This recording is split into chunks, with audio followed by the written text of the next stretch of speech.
Hola queridos hermanos, Dios les bendiga. Es una alegría para mí estar con ustedes una vez más en esta serie que estamos haciendo del profetismo desde la Biblia. Ya hemos hecho 2 entregas anteriores. Por favor, si no las han visto, les recomiendo que antes de seguir con este video vean las 2 primeras partes, porque es indispensable para poder comprender el contenido que traemos hoy. Muy probablemente hoy termine esta serie, la dividí en 3 episodios, pero vale mucho la pena que los revisen juntos, es decir, que revisemos todas las partes, para que así podamos avanzar en el tema y comprender más a profundidad qué es un profeta, qué es el profetismo, de dónde viene, tiene un origen divino, y cómo identificar a una persona que es profeta o que se dice profeta, si es verdadera o falsa. Pero antes de empezar nos encomendamos a la Reina de los Profetas, Regina Prophetarum, María Santísima, y la saludamos diciéndole en el nombre del Padre, del Hijo y del Espíritu Santo. Amén. Dios te salve María, llena eres de gracia, el Señor es contigo. Bendita tú eres entre todas las mujeres y bendito es el fruto de tu vientre, Jesús. Santa María, Madre de Dios, ruega por nosotros pecadores, ahora y en la hora de nuestra muerte. Amén. Sagrado corazón de Jesús, en vos confío. Inmaculado corazón de María, sed la salvación del alma mía. Espíritu Santo, ilumínanos y santifícanos. San José, ruega por nosotros. Reina de los profetas, ruega por nosotros. En el nombre del Padre, y del Hijo, y del Espíritu Santo. Amén. Bien, en el capítulo anterior habíamos visto Deuteronomio 13, Deuteronomio 18, pero más a profundidad desglosábamos Deuteronomio 13. Y ahora vamos a pasar a las características que dan del falso profeta. Jeremías 23, Ezequiel 13 y algunos versículos de Jeremías 14. Lo que es el capítulo de Jeremías 23 y Ezequiel 13, les recomiendo, hermanos, que por favor los lean completos, valen la pena, son unos textazos, documentazos acerca del profetismo, entonces por favor vale la pena. Sin más, entremos en detalle ahora hablando de quién es un falso profeta, cuáles son las características de aquel que es falso profeta. Y la primera característica es que no es enviado por Dios. Un falso profeta definitivamente no es enviado por Dios. Su fuente de inspiración es todas estas características que voy a mencionar acá las tomé de Jeremías 23, de Ezequiel 13 y de Jeremías 14. ¿Okay? No son conclusiones, sino que vienen directamente extraídas del texto bíblico. Su fuente de inspiración es su imaginación. No es una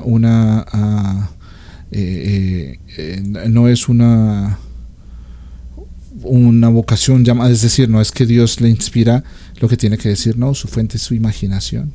Imaginémonos esto, o sea, tremendo, ¿no? Para que nos demos cuenta de cómo es.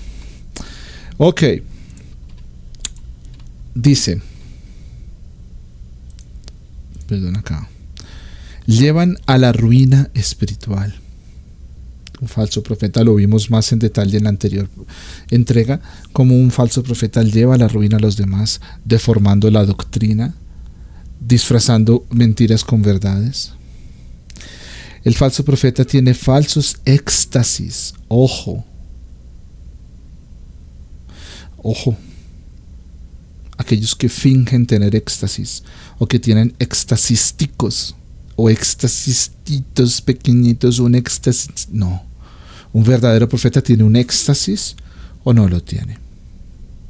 Pero no finge uno ni tiene falsos éxtasis. Aparecen vinculados a las altas esferas de la sociedad. Eso me llama mucho la atención.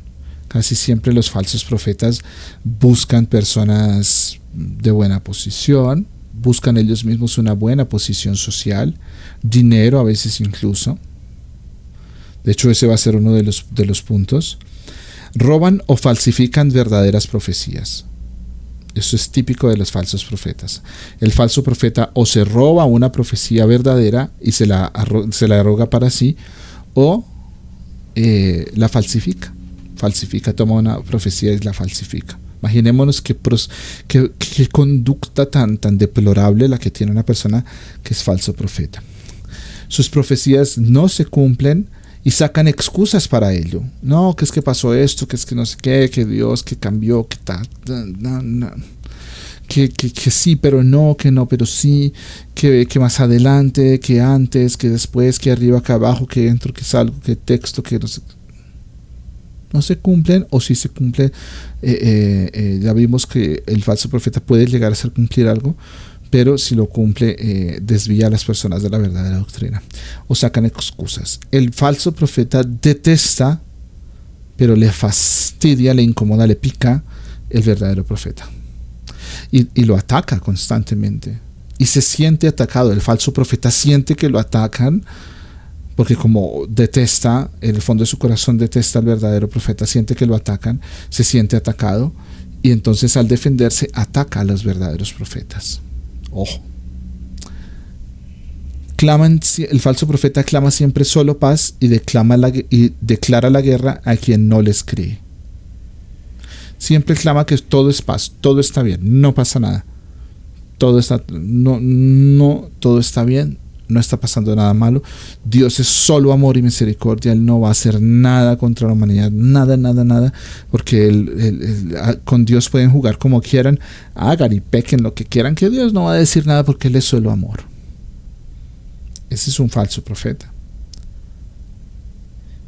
Y declara la guerra a quien no les cree. Quien no les cree, quien dice, no, usted está hablando mentira, usted es un falso profeta, usted es una falsa profetisa, no me convence. Eso es una declaración de guerra para ese falso profeta. Tremendo. Esto me parece espantoso. Impide la conversión del pueblo.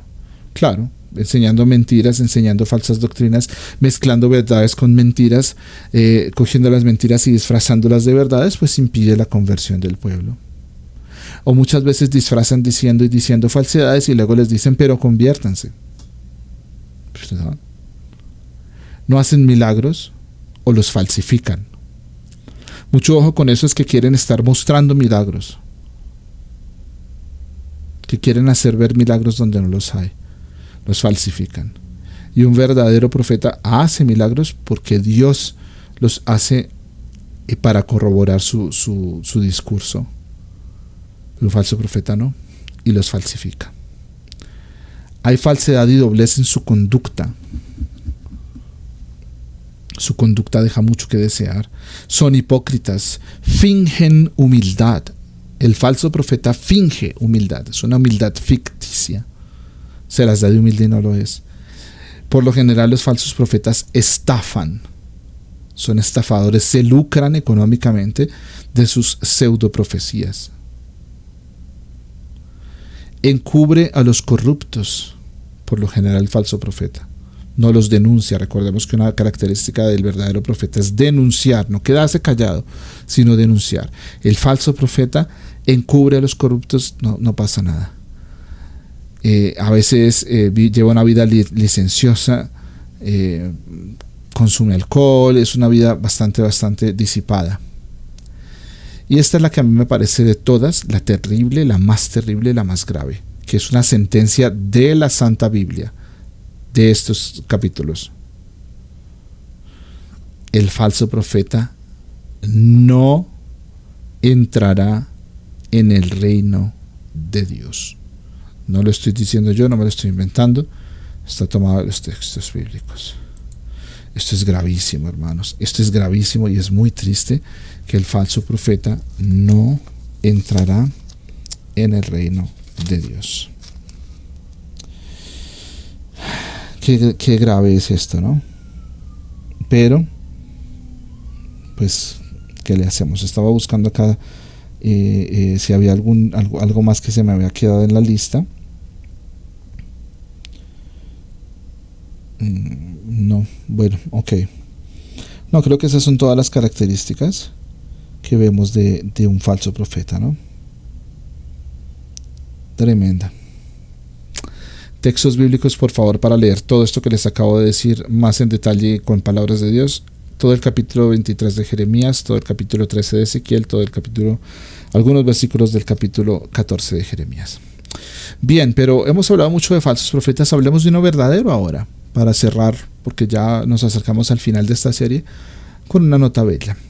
Vamos a ver en Jeremías 7 cómo Jeremías da una verdadera profecía. Sabemos que Jeremías es un verdadero profeta, Y vamos a analizar un momento ese texto. Entonces, ¿qué hace en Jeremías 7? Jeremías 7 profetiza la destrucción del templo.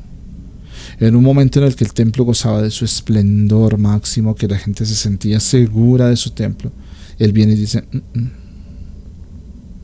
Dios Yahvé destruirá este templo. Y todos, ¿cómo? Imagínense la indignación que puede venir sobre las personas, particularmente eso es que ya vamos a ver quién es mejor. Entonces, tarea, además de los capítulos que ya les dije, leer Jeremías 7. Tarea. Y en Jeremías 7 vemos en el versículo 4 que hay un pensamiento esotérico de las personas. ¿Por qué? Vamos a ver un momento acá ese texto. Jeremías 7. En el versículo 4 dice: no confiéis en las palabras falaces de aquellos que dicen, el templo de Yahvé, aquí está el templo de Yahvé. Esas palabras, la gente pensaba que con solo decirlas ya, ay, el templo, no, el templo y ya, y con eso se salvaban de cualquier calamidad. Están pecando y venía alguien y le decía, oiga, usted está cometiendo pecado, está haciendo mal. Ay, no, el templo de Yahvé, por el templo de Yahvé que no, y ya, pensaban que con eso ya. Y esas palabras recuerdan mucho a nuestro Señor Jesucristo, cuando nuestro Señor Jesucristo mismo dijo, no todo el que me llame Señor, Señor, ¿recuerdan? En el Evangelio de San Mateo, capítulo 7, no todo el que me diga Señor, Señor, entrará al reino de los cielos. Mucho ojo, entonces la gente estaba equivocadísima, sí, tenían el templo de Yahvé, pero pensaban que con solo decirlo ya. En el versículo 12 se habla de Silo. Vamos a saltar un momento al versículo 12. Y dice, pues id a mi morada que tenía en Silo, donde al principio establecí una morada para mi nombre, y ved lo que hice allí a causa de la maldad de Israel, mi pueblo. Esto está diciendo Dios. Dios les dice, ustedes se sienten muy seguros con que no va a pasar nada en el templo, vayan y miren qué fue lo que pasó con Silo, ¿cierto? Y a Silo lo encontramos, si quieren leer la historia, que vale la pena leerla, en la primera de Samuel. ¿Y qué es lo que pasa en Silo? Les cuento en 2 palabras. Desaparece el arca de la alianza y les sobreviene una tragedia tremenda.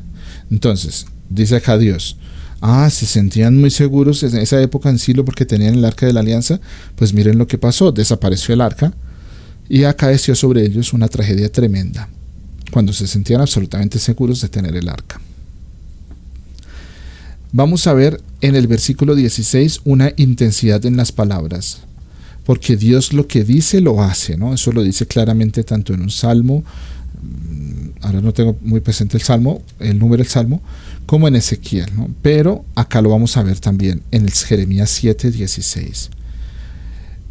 Nuestro Señor está furioso, dice que va a destruir el templo, etc. Y luego le pide a Jeremías y le dice nuestro Señor a Jeremías, y tú no intercedas por este pueblo, no eleves por ellos súplica ni oración, ni me insistas, pues no te escucharé.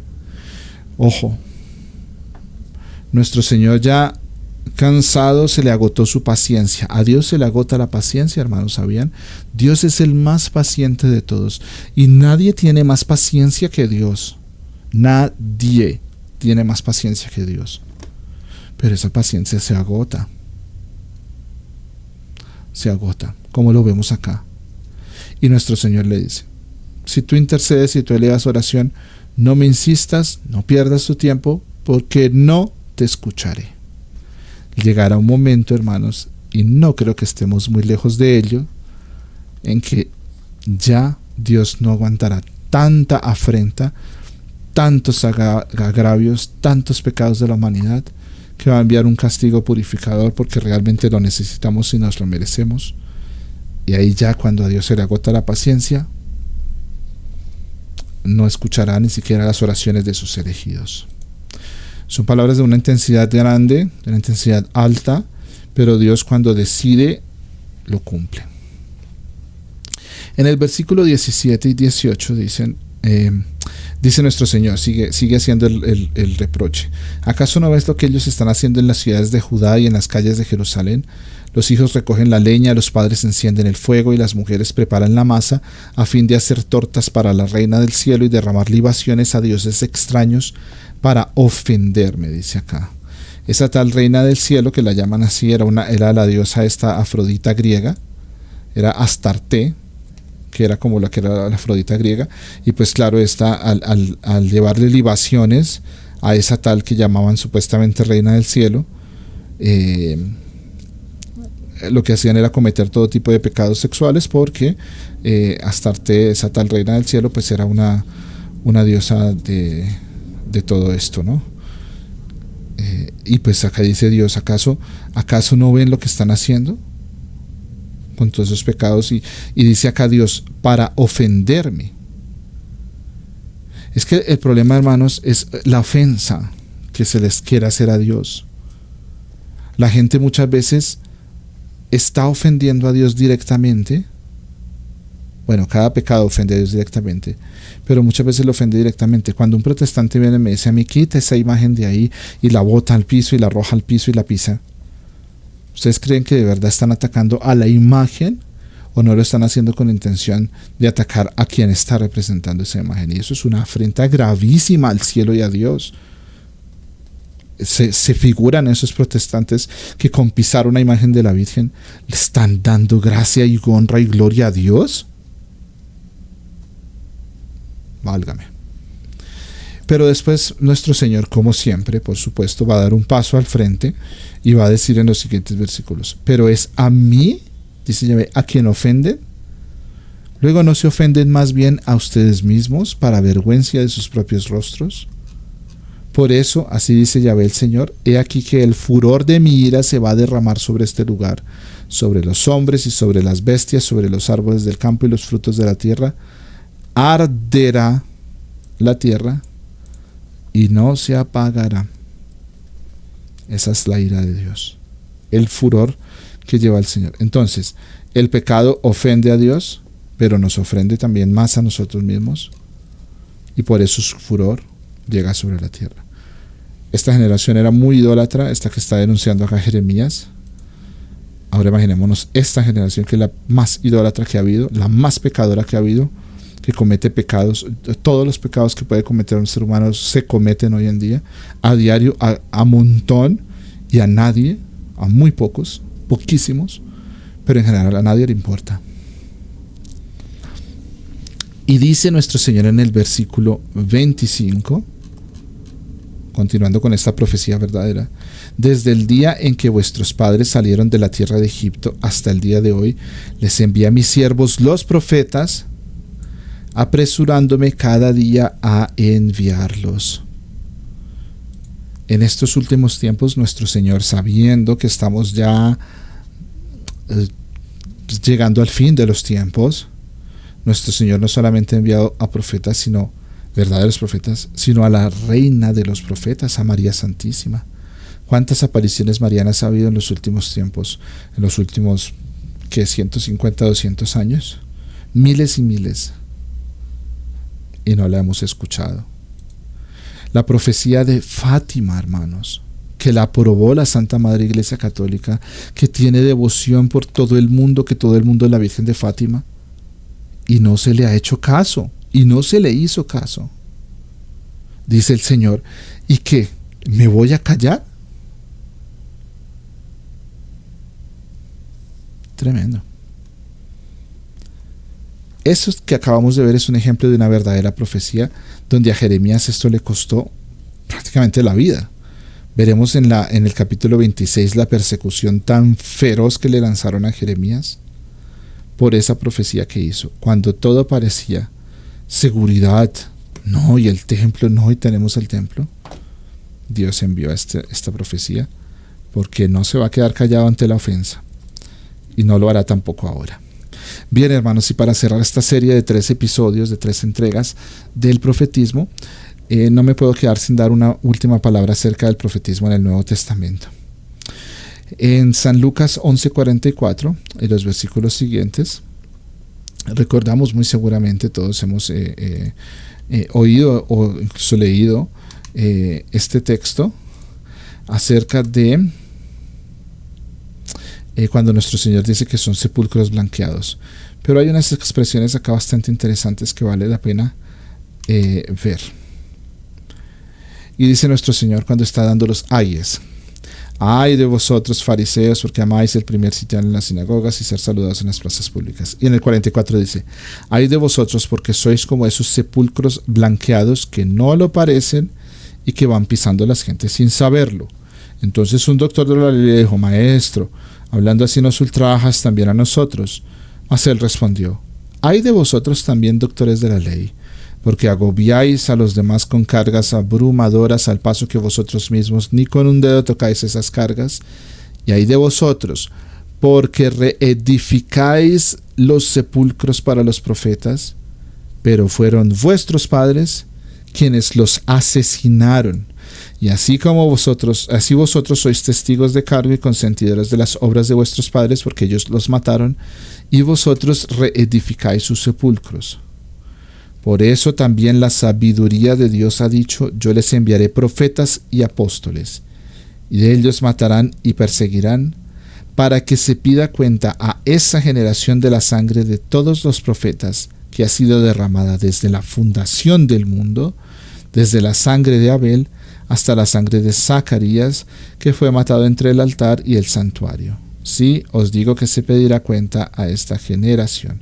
Entonces acá nuestro Señor Jesucristo está dando claramente, mostrando cómo de los profetas, los verdaderos profetas han sido todos asesinados, perseguidos, calumniados, torturados, pero nunca ninguno de ellos fue abandonado por Dios. Al punto de que nuestro Señor está diciendo que su sangre, que han derramado, cada gota de sangre, clama venganza y clama justicia más bien, y esa justicia vendrá.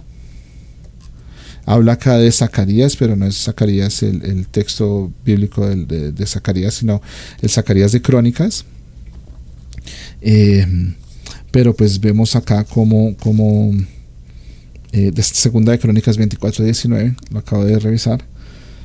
Entonces acá nuestro Señor pues claramente está mostrando que los profetas verdaderos son calumniados, perseguidos, pero nunca quedan abandonados por Dios, ¿no? La profecía, hermanos, no puede dejar de existir, así de sencillo, la verdadera profecía. A causa del advenimiento de Cristo, por supuesto, cuando Él fundó la iglesia y en la economía de la gracia es como ese plan que tiene Dios desde el inicio hasta el final, donde es una economía en la cual nuestro Señor va desarrollando poco a poco su plan de salvación para la humanidad. En esa economía, con la fundación de la iglesia, con el envío del Espíritu Santo, con haber venido nuestro Señor, pues la profecía ahora tiene un nivel elevado, mucho más que incluso la del Antiguo Testamento. Y nosotros nos damos cuenta que a lo largo de la historia de la iglesia ha habido muchos profetas genuinos, verdaderos profetas y santos, doctores de la iglesia que han sido santos y doctores y profetas. Santa Juana de Arco, una profetisa maravillosa, ¿cierto?, que defendió a Francia, la iglesia en Francia, y a pesar de que fue quemada, no le importó. Santo Tomás de Aquino, con todo ese conocimiento que vino a traer, nos dejó bases para combatir herejías, para combatir a todas esas personas que quieren rebatir la fe católica. Bueno, tantos otros. Y por último, hermanos, una nota: todos estamos llamados a ser profetas, pero recordemos que tenemos que ser verdaderos profetas y no falsos. Ya hemos estudiado bastante a profundidad en los anteriores capítulos qué es un verdadero y qué es un falso, porque en razón de nuestro bautismo nosotros somos hechos sacerdotes, profetas y reyes.